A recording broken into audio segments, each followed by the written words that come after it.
Dans les rougim, dans des ateliers. J'ai organisé un atelier là, il n'y a pas longtemps récemment sur le thème des masques. J'ai envie d'être en contact plus avec des gens, plus avec les enfants handicapés, des enfants autistes.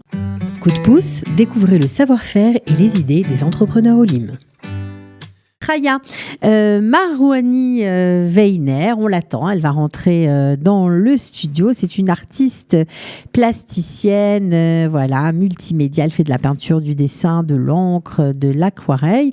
Elle utilise bien sûr les nouvelles techniques numériques, Photoshop, Illustrator, voilà. Et on va, tout de suite, on va surtout s'intéresser à elle. Voilà, elle vient d'arriver. Bonjour. Alors, allez-y, prenez votre temps de vous asseoir. Il faut appuyer sur le bouton rouge. Voilà. Vous pouvez parler bien près du micro. Oui, bonjour. Donc, on est ravis de vous accueillir. Merci à vous. De rien, voilà. Donc, je sais que vous allez faire une fresque. Vous allez offrir une fresque à la communauté des Mounins. Oui. Alors, il s'agit en fait d'une fresque sur les 22 lettres hébraïques. En fait, au départ, j'ai écrit un livre sur les 22 lettres hébraïques. Je ne sais pas comment. Non, c'est bon. À moi, c'est bon. On vous voit. D'accord. On va voir les photos, on va voir les images. Ne vous inquiétez pas. Les images vont défiler. Donc, en fait, j'ai fait tout un travail qui a duré 1 an et demi. Où je me suis retrouvée avec une choutafa, avec une collègue. Et on a étudié les textes à partir des textes de Rav Yeshurun et d'autres textes qu'on a collectés. Et on a décidé, on a pris un parti de faire certains croquis avec, par exemple, pour la lettre Aleph, l'échelle de Jacob, la main dans le Yud, la main d'en haut et puis le pied d'en bas. Enfin, voilà, l'idée qu'il faut avoir les 2 pieds dans le sol et la main vers Dieu, etc. Donc, on a pris un parti graphique sans modifier les lettres parce qu'elles sont sacrées. Et donc, on a fait un travail d'abord de croquis, puis de peinture. Et ça, c'est moi surtout qui dessinais et qui peignais, mais on a fait un travail d'élaboration à 2, parce que vraiment, comme le dit la lettre bête, il faut être 2 pour créer un projet. Et ensuite, j'ai retravaillé avec les outils actuels, c'est-à-dire Illustrator, Photoshop, c'est-à-dire j'ai mis ma lettre peinte en fond, et j'ai retravaillé à la plume sur la plume de Béziers, quoi, en vectoriel. Et ça, c'est très intéressant parce que à partir du moment où c'est fait sur Illustrator, ça peut être imprimé sur n'importe quel format. Oui, donc c'est sur toile, D'ailleurs, on s'est rencontrés. Exactement. On s'est rencontrés il n'y a pas longtemps chez une encadreuse qui a pris une toile en dépôt Illustrator. Enfin, que j'ai fait. Alors, on va regarder tout de suite, pour nous mettre dans l'ambiance, un petit film. Voilà, on va regarder tout de suite votre travail, tout simplement. Présentation de la fresque numérique sur les 22 lettres hébraïques. Donc, ce travail s'appelle Aleph Bet, c'est comme ça qu'on dénomme l'alphabet hébraïque. Il s'agit en fait de plusieurs dessins numériques que j'ai travaillés individuellement et que j'ai réunis sur un format de 3,90 m sur 30 cm de large et que j'ai fait imprimer donc sur une image, une photo chez Limelight, un grand photographe à Bruxelles. Et ensuite, je l'ai fait poser sur Dibon, un genre d'aluminium chez Images Collées. Et cette œuvre met en scène graphiquement ces lettres. Elle a une valeur de travail énorme. Voilà, donc on n'a pas tout vu, on a vu un petit morceau, mais ça nous donne l'ampleur de ce travail. Alors, vous êtes passionné par les lettres hébraïques depuis quand? Depuis toujours? Alors, non. Il faut approcher juste votre micro. Ça fait une dizaine d'années, mais pas que par les lettres hébraïques. Là, j'ai travaillé récemment sur les Shevat Aminim. Je m'intéresse en fait à donner une ampleur graphique et pédagogique pour mettre en valeur un peu le patrimoine juif. Voilà, c'est ça qui m'intéresse. Pas seulement, je ne travaille pas que sur... Mais voilà, je travaille en fait essentiellement sur écouter des cours de Torah, prendre des notes, faire des croquis et essayer de rendre graphique et plastique... Ce que vous avez entendu. Ce que j'entends. Et après, évidemment, je collecte d'autres informations. Par exemple, les lettres hébraïques, ce livre, il a été vendu à 3000 exemplaires à la FNAC. Enfin, il a très, très bien marché. J'en ai plus. Et aujourd'hui, j'aimerais le rééditer. Le rééditer, mais pas comme ça. Je cherche à faire traduire les textes de Rav Kook, Rosh Milin. Et j'arrive pas. Même en Israël, je trouve pas quelqu'un qui arrive à traduire en français Rav Kook. J'aimerais encore chercher plus en savoir plus, parce que c'est très très profond. Les lettres hébraïques, elles sont très spéciales, elles sont le fondement du monde. Le monde a été créé avec ces 22 lettres.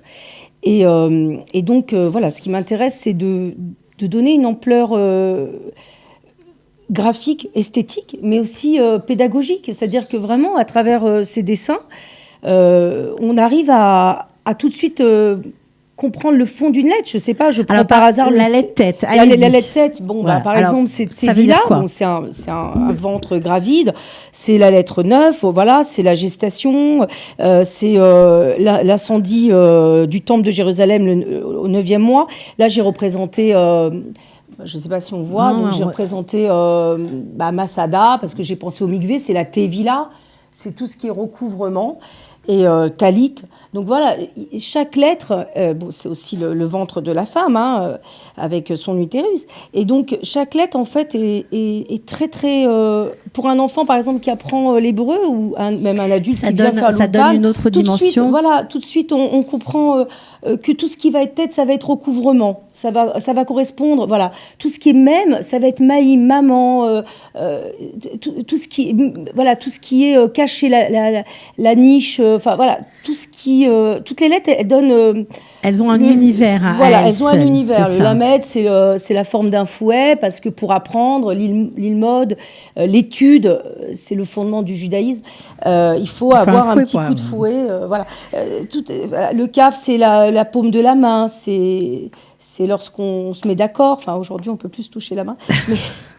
Ok, alors juste pour revenir, alors ça on a compris sur le sens de votre travail. Maintenant, alors vous nous avez dit, vous utilisez les techniques modernes, etc. Vous avez appris à maîtriser votre art. Vous avez qu'est-ce qui vous a inspiré? Quels artistes vous ont inspiré?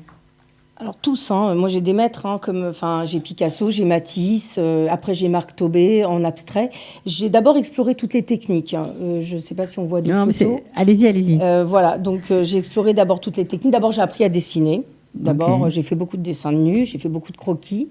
Ensuite, j'ai fait une école d'art, une prépa, une école d'art, l'université, parce que je voulais comprendre le sens profond de l'art. Donc là, à l'université, on fait plus de l'esthétique, de la philo, mais il y a aussi une pratique artistique. On choisit photo, vidéo ou art plastique. Moi, c'était plutôt art plastique. Et donc, j'ai exploré toutes les techniques, que ce soit le monotype à l'encre, les abstraits, avec de l'encre, d'imprimerie, que ce soit l'aquarelle, la peinture. J'ai exploré tout type de techniques.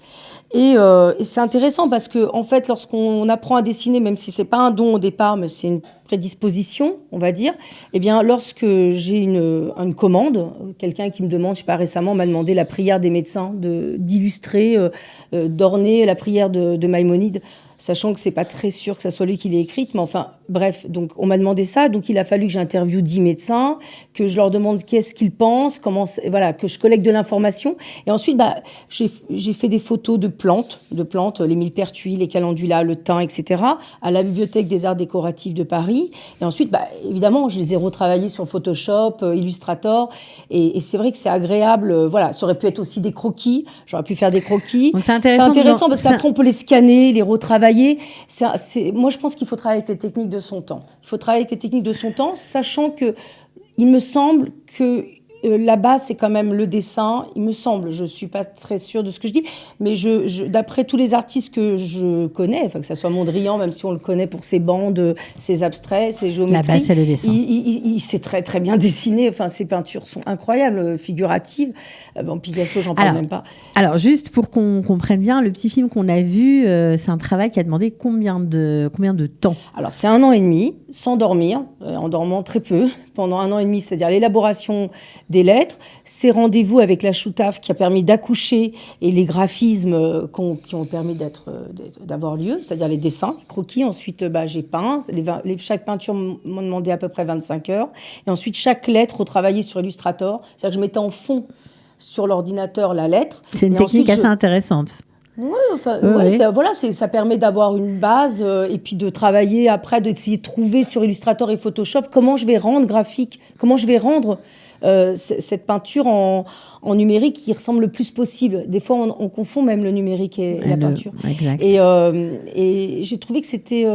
voilà, j'aime bien l'art appliqué. J'ai fait une école au départ d'art appliqué. Ensuite, j'ai fait l'université jusqu'au Master 2, en médiation culturelle d'ailleurs, art plastique et médiation culturelle. Et puis, j'ai fait les Gobelins, l'école de l'image, en PAO. Et donc, c'est vrai qu'il faut beaucoup se former, beaucoup savoir des choses. C'est intéressant parce qu'il y a peut-être plein de jeunes qui, comme vous, ont fait leur alia, qui sont artistes et qui ont du mal à vivre de leur art. C'est très difficile. Voilà. De toute façon, c'est un sacerdoce et c'est très difficile d'en vivre. Après, voilà. Après, il y a des... Voilà, ce Shabbat, j'étais chez des gens... Il y a des moments de grâce. Non. Ce Shabbat, j'étais chez des gens. Bon, c'est justement le monsieur du rendez-vous. Là, c'est mes amis qui a le restaurant Rendez-vous. Puis son fils, il a vraiment un talent. J'ai fait un atelier avec eux, un atelier avec ses enfants. Le fils a un talent terrible. Il fait des chats extraordinaires. Et je sais pas, je pense que... Voilà, sa maman, je lui dis, est-ce que tu peux pas les scanner, les chats, les retravailler, faire une histoire peut-être ça pourrait être l'histoire du rendez-vous, du restaurant, un jour. Il faut trouver comment tirer parti de ces dons. Moi, j'ai pas un don, mais je travaille très dur. C'est-à-dire que c'est intéressant de dire que oui, avec l'art, on peut. Il faut avoir des idées parce que, par exemple, c'est le petit chat qui le fait. Moi, je sais pas le faire, et lui, il a un don. Le petit, il a un don, et on pourra en faire sur des verres, sur des assiettes. Moi, j'aime le côté art appliqué. J'aime le côté utile, que ça arrive sur une bouteille, que ça arrive sur une assiette, ça arrive sur un cahier. Vous aimez que l'art rentre dans notre quotidien, en fait. Oui, j'aime que l'art ait un lien avec l'argent, parce que l'art, ça va avec l'argent. C'est pas simplement l'artiste. Je sais pas pourquoi on a toujours pensé que les artistes... Il y a que Van Gogh, en fait, en vérité. Tous Delacroix, ils vivaient de leurs commandes, ils vivaient très bien. Picasso, je vous dis même pas. Il était très, très... très très riches. Enfin, c'est des gens, qui vivaient de leur art. Après, ils trouvaient, alors soit par les institutions, les ministères, les commandes d'État, voilà. Mais c'est vrai qu'il faut arriver à trouver des idées de comment rendre pratique et industriel. Moi, j'aime le côté industriel. Alors, cette fresque... Elle m'a été, j'ai été subventionnée par l'Université de Paris 8 pour la fabriquer. C'est intéressant parce que ça veut dire qu'il y a des collaborations franco-israéliennes formidables. Oui, alors moi je ne suis pas encore israélienne, oui, je suis en cours. C'est super, je suis en cours de traitement. Donc subventionné par l'université, voilà. Ce qui n'était pas simple parce que l'université de Paris 8, voilà, vous imaginez un peu que c'est pas très pro, même le département hébreu n'est plus, enfin voilà. Donc à l'époque il y était encore, mais très peu. Et ça a été exposé à la bibliothèque, ce qui a été un choc culturel. Et évidemment, je l'ai conçu, je l'ai travaillé, et surtout, il a fallu trouver un prestataire pour faire une image de 3,90 m. Parce qu'elle est grande. Parce que normalement, vous savez, c'est comme les images 4x3, elles sont coupées en morceaux. Donc, il a fallu que j'aille en Belgique chez Lamlight, grâce à un photographe qui s'appelle Luc Dradva, qui est très, très talentueux, qui m'a donné son photographe et que j'ai pu faire ce rouleau. Et ensuite, trouver un prestataire pour le mettre sur Dibond. J'aurais pu le mettre sur Plexi, ça coûte encore plus cher la fabrication. J'aurais pu le mettre sur toile, enfin, diverses... Vous avez choisi de faire le Dibond, c'est sympa, c'est de l'aluminium, c'est bien, c'est solide. Et donc, cette fraise, je l'ai fait venir sur Jérusalem. Par contre, je l'ai faite à l'envers, puisque moi, j'ai la mentalité encore française. C'est-à-dire que j'ai commencé par Aleph bête de droite à gauche. Et normalement, il fallait le faire de gauche à droite. Et ça, c'est... Alors, j'ai rencontré Claude Zermati, qui est un des responsables de la synagogue Emouna, qui est en train de construire la nouvelle synagogue, oui, tout à fait. Et qui a été enchantée, toute l'équipe a été enchantée, ils la veulent, moi je la donne. Oui, c'est ça, c'est offert pour cette synagogue. C'est un don. J'espère que ça vous fera un joli cadeau d'arrivée, on va dire. Voilà, on vous souhaite de concrétiser votre alia prochainement et de continuer bien sûr à peindre, donc à créer. Voilà, c'est un peu compliqué parce que c'est tout en même temps, quoi, en fait. C'est tout en même temps. Peindre, ça fait longtemps que j'ai pas peint. Ouais, parce ça, que c'est j'ai pas pas peint, vraiment d'atelier aujourd'hui pour peindre. Et puis je me refuse complètement en Israël à me retrouver cloîtrée ouais, dans vous un voulez atelier. être Je vais être dehors, éclectique. il fait beau, il y a du soleil, je veux aller voir Bon.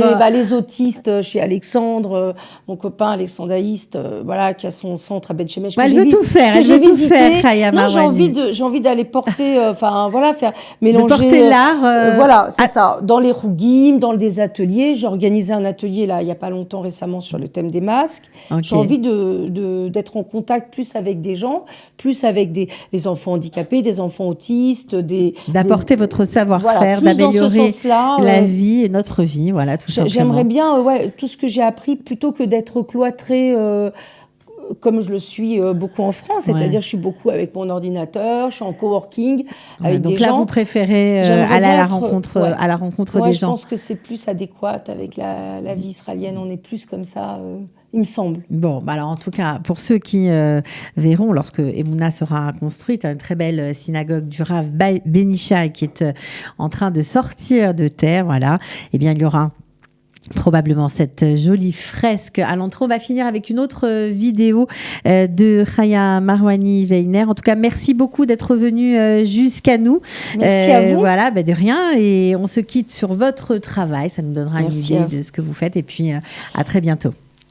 Merci. Voilà, évidemment, si vous avez envie d'acheter, tout simplement les travaux, on va dire ça comme ça, il y a des aquarelles, des acryliques, des collages, il y a des dessins vectoriels, comme elle le dit, les travaux de Chaya Marouani Weiner. Eh bien, vous pouvez téléphoner au 052 52 24 174 ou 058 57 34 938, pardon.